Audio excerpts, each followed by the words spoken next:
नमस्कार, आप सभी को स्वतंत्रता दिवस की हार्दिक शुभकामनाएं। आज हम बात करने वाले हैं एक ऐसे अधिनियम की जिसने भारत और पाकिस्तान के विभाजन पर मुहर लगा दी। भारतीय स्वाधीनता अधिनियम 1947, जिसे भारतीय स्वतंत्रता अधिनियम 1947 भी कहा जाता है।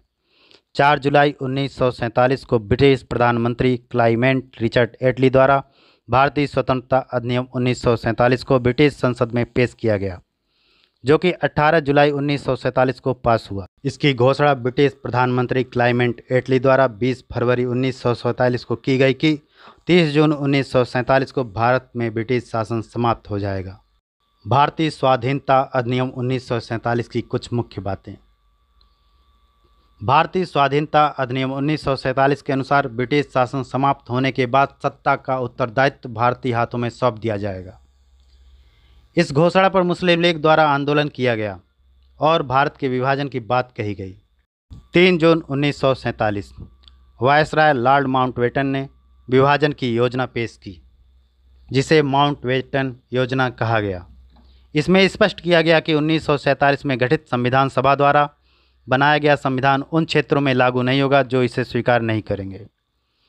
इस योजना को कांग्रेस और मुस्लिम लीग ने स्वीकार कर लिया।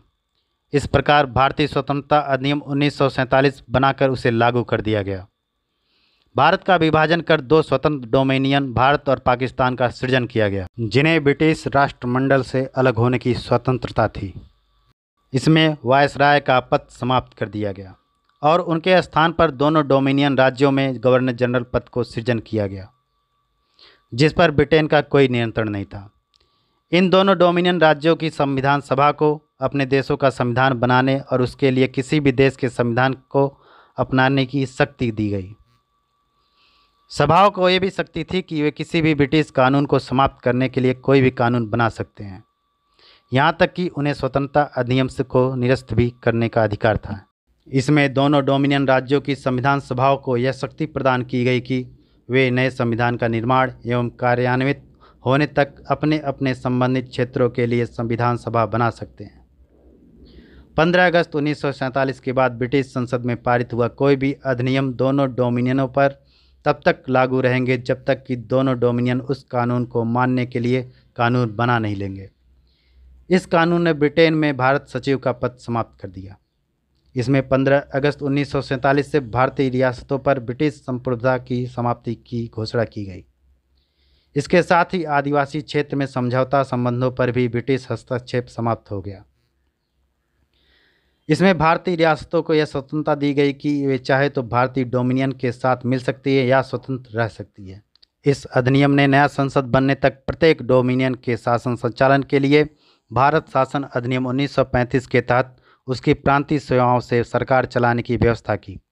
हालांकि दोनों डोमिनियन राज्यों को इस कानून में सुधार करने का अधिकार था। इसके अंतर्गत भारत के गवर्नर जनरल एवं प्रांतीय गवर्नरों को राज्यों का संवैधानिक प्रमुख नियुक्त किया गया, जिन्हें सभी मामलों पर राज्यों की मंत्रिपरिषद से परामर्श पर कार्य करना होता था। इस अधिनियम ने शाही उपाधि से भारत का सम्राट शब्द समाप्त कर दिया। भारत के राज्य सचिव द्वारा सिविल सेवाओं में नियुक्तियों में आरक्षण की प्रणाली समाप्त कर दी गई, परंतु 15 अगस्त 1947 से पूर्व के सिविल सेवा कर्मचारियों को वही सुविधाएं मिलती रहेंगी जो उन्हें पहले प्राप्त हो रही थी। 14-15 अगस्त 1947 की मध्य रात्रि को भारत में ब्रिटिश शासन का अंत हो गया और समस्त शक्तियां 2 नए स्वतंत्र डोमिनियनों भारत और पाकिस्तान को स्थानांतरित कर दी गई। लॉर्ड माउंटबेटन नए डोमिनियन भारत के प्रथम गवर्नर जनरल बने। लॉर्ड माउंटबेटन ने जवाहरलाल नेहरू को भारत के प्रधानमंत्री के रूप में शपथ दिलाई।